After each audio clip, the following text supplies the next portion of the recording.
now tó bá ní ká sọ ká wọnú ibi gíga yẹn lọ kí ló fà tí ò jẹ́ tí àkórí album yẹn kò ń ṣe mo jẹ́ lọ́pẹ́ mo ṣoríire bá mi dúpẹ́ ìdùnnú ijó ayọ̀ tí ò why ibi gíga. ẹ ṣe Lara tí mo bá wo ibi tí mo ti ń bọ̀ àti ibi tí Ọlọ́run mú mi dé àti ibi tó mú mi lọ then lórí orin tó fún mi ibi gíga yẹn gan òun ni ó jẹ́ nǹkan tó orin tí ó wù mí lọ́kàn nǹkan tí mò ń béèrè lọ́wọ́ Ọlọ́run oríṣiríṣi track ló wà ńbẹ̀ but ibi title ibi gíga yẹn gangan òun ni nǹkan tó wù mí lọ́kàn bí tí mi ò rò pé mo lè dé tí mo wá bára mi ńbẹ̀ tí mo dẹ̀ mọ̀ wípé Ọlọ́run yìí tó mú mi débi tí mo dé ibi tó sì mú mi lọ ó ga jù bẹ́ẹ̀ lọ òun ni mo ṣe wò pé ó dáa o ibi gíga yẹn gan òun ló wù mí lọ. now ṣé ẹ ní orin kankan tó ní ibi gíga yẹn nú. bẹ́ẹ̀ ni mà. mi ti bẹ̀kẹ̀ kọ́ mi ṣùgbọ́n àwọn ìṣe ó ní any song nínú album yìí tó jẹ́ pé ó fara pẹ́ one experience or the other. bẹ́ẹ̀ ni bí mi ò ríru Jésù yìí rí. irú kí ni experience yín before kó tó dé pé orin yẹn ó jáde. tábánikà wo gangan bàbá tó bí mi Muslim ni Alhaji ni wọ́n so wọ́n kú ní 1999 bọ́n láàrin yẹn mi ò gbé lọ́dọ̀ bàbá mi ọ̀dọ̀ ẹ̀gbọ́n mọ́mì mi ni mo gbé àwọn ló tọ́ mi dàgbà wọ́n jẹ́ prophetess. àwọn experience kan tí mo wá ní àárín ẹ̀ àti àwọn nǹkan tí mọ́mì mi sọ fún mi nígbà tí mo wà kékeré because according to her èmi ni mo gbé wọn dé ẹni tó ń di pé wọ́n lọ sí Sẹ̀lẹ̀ even though CAC ni wọ́n bí mi sí so èmi ni mo gbé wọn dé ni mo sọ wọ́n dẹni tó ń lọ sí Sẹ̀lẹ̀ so ẹ mọ̀ ẹni tí àwọn èèyàn rò pé ó yẹ kó ti kú ó yẹ kó ti lọ tàbí tí ìyá gan ò ní òpù lórí ẹ̀ gbà ṣọmọ yìí lè bá mi kalẹ̀ ṣọmọ yìí lè bá mi dàgbà so tó wá jẹ́ pé Jésù wá rà mí padà tí mo wà láyé tí mo wà láàyè even ní bí ọdún mélòó kan sẹ́yìn wọ́n ní tí n bá pé age 24 mi ò ní sí láyé mọ́ ṣùgbọ́n kò ń ṣe agbára èèyàn kò ń ṣe agbára ẹnìkankan kò ń ṣe agbára babaláwo kò ń ṣe agbára pásítọ̀ kankan agbára Ọlọ́run ni mo fi wà láyé tí mo fi wà láyé òun ni mo ṣe sọ pé mi ò rí irú Jésù yìí rí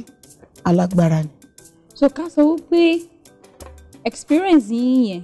with nǹkan tí mo ti yín sọ fún yín òun ló fà á tẹ́ fi jókòó tẹ́ fi wò pé like as a professional singer mo lè fi aago tí mo fi sọ́wọ́ ẹ̀ tí bá fẹ́ díẹ̀ mi sẹ́ni kí n fi kọrin I understand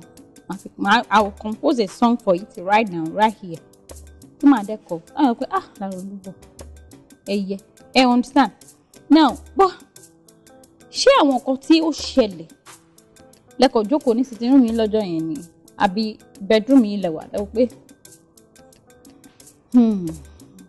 alágbára kìnìkan ó dẹ̀ bẹ̀rẹ̀ àbí ó kọ̀ sọ sí yín lọ́kàn jókòó àbí ẹ kọ̀ pé the next thing mo fẹ́ kàn sí mo fẹ́ sọ̀rọ̀ nípa nǹkan tọ́lọ́run ṣe nínú ayé mi. bí mo sọ síwájú kì í ṣe pé mo jókòó mo rò ó ṣùgbọ́n nígbà tí ṣẹmọ tí ẹ̀mí wọn bá fẹ́ kẹ́kọ̀ọ́ nǹkan kan jáde ó máa fún yín á bá experience ẹni á bá lọ orin mi ò ríru Jésù mi rí even tí n bá lọ sáwọn churches mo máa like láti máa kọ nítorí pé ó jẹ́ orin kan tí ó kún fún agbára ẹ̀mí mímọ́ nígbà tí ẹ̀mí mímọ́ fún mi ní orin yẹn mi ò sùn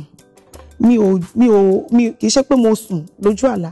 mo jókòó even mo lọ sí studio láti fẹ́ record ọ̀tọ̀ lórin tí mo fẹ́ record ni orin yẹn bẹ̀rẹ̀ sí ní sọ sí mi lọ́kàn mi ò ríru Jésù yìí rí bóyá àsìkò yẹn mò ń rò pé ṣé mi náà lè jẹ́ èèyàn kan tó máa wà láyé ṣé mi náà lè jẹ́ ẹnìkan tó máa tẹ̀ máa sọ pé òun náà wà lára àwọn gospel singer so ẹ̀mí mú wọ́n fún mi ní orin yẹn mi ò ríru Jésù yìí rí, alágbára ni. Mi ò ríru Jésù yìí rí, àtòríṣe ni. Torí òun ló tún orí mi ṣe, òun ló tún ayé mi ṣe. So ẹ̀mí mímọ́ ló fún mi ní orin yẹn based on nǹkan tí mò ń rò ní àsìkò yẹn wípé ṣé èmi náà mo lè di ẹni tó ń wọ studio. Mi ò ní experience rí, mi ní idea, mi ò rò rí wípé mo fẹ́ kọrin, mo fẹ́ lọ bí àwọn èèyàn fẹ́, mo fẹ́ máa ta CD táwọn èèyàn fẹ́ máa gbọ́. Mi ò ní experience. Ẹ wá rí mi ò rírí Jésù yìí rí, òun lẹ́ẹ̀kọ̀kọ̀ o. Ṣùgbọ́n kẹ́ tó wá kọ mi ò ríru Jésù yìí rí, ẹ máa ní sùúrù. Tá bá lọ lé agbára náà, a máa lọ lé agbára náà. Tó ń bá padà dé, lẹ máa kọ orin yẹn. Gbogbo ẹ̀yin tèmi nínú ilé, gbogbo ẹ̀yin olólùfẹ́ mi pátápátá. Wọ́n láwọn ò ríru Jésù yìí rí nítorí pé bàbá mi ń ṣiṣẹ́ àrà, ó ń ṣiṣẹ́ ìyanu. Wọ́n láwọn ò ríru Jésù yìí rí nítorí pé agbọ́n má gbẹ ni, ọ̀rọ̀ ọmọ oníṣẹ́ fàyàtì, ọ̀rọ̀ ọmọ láàjù tí ń wọlé dọmọ. Ǹjẹ́ ẹ̀yin ríru Jésù ti yín rí?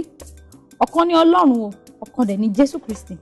Ní ti tèmi o, èmi ò ríru Jésù yìí rí o nítorí pé nǹkan tó ti ṣe nínú ayé mi ó pọ̀.